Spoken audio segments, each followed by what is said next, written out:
بسم الله الرحمن الرحيم والمرسلات عرفا فالعاصفات عصفا والناشرات نشرا فالفارقات فرقا فالملقيات ذكرا عذرا أو نذرا إنما توعدون لواقع فإذا النجوم طمست وإذا السماء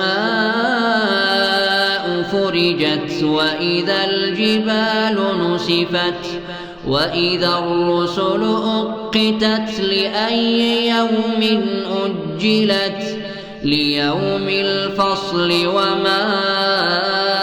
أدراك ما يوم الفصل ويل يومئذ للمكذبين ألم نهلك الأولين ثم نتبعهم الآخرين كذلك نفعل بالمجرمين ويل يومئذ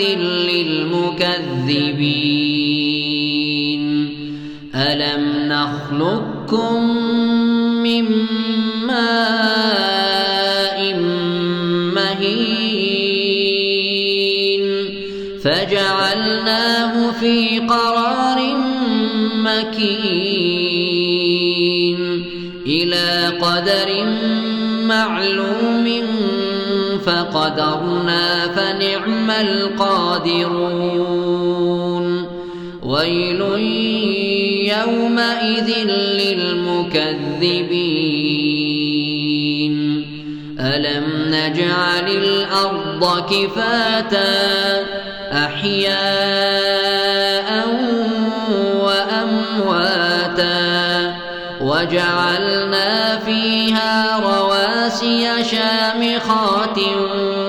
وأسقيناكم ماء فراتا ويل يومئذ للمكذبين انطلقوا إلى ما كنتم به تكذبون انطلقوا إلى ظل ذي ثلاث شعب لا ظليل ولا يغني من اللهب إنها ترمي بشرر كالقصر كأنه جمالة صفر ويل يومئذ للمكذبين هذا يوم لا ينطقون ولا يؤذن لهم فيعتذرون ويل يومئذ للمكذبين هذا يوم الفصل جمعناكم والأولين فإن كان لكم كيد فكيدون ويل يومئذ للمكذبين إن المتقين في ظلال وعيون وفواكه مما يشتهون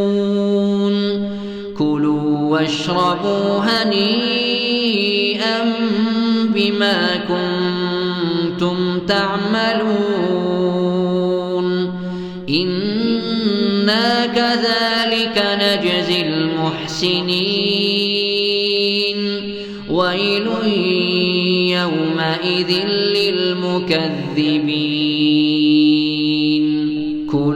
وتمتعوا قليلا إنكم مجرمون ويل يومئذ للمكذبين وإذا قيل لهم اركعوا لا يركعون ويل يومئذ للمكذبين فبأي حديث بعده يؤمنون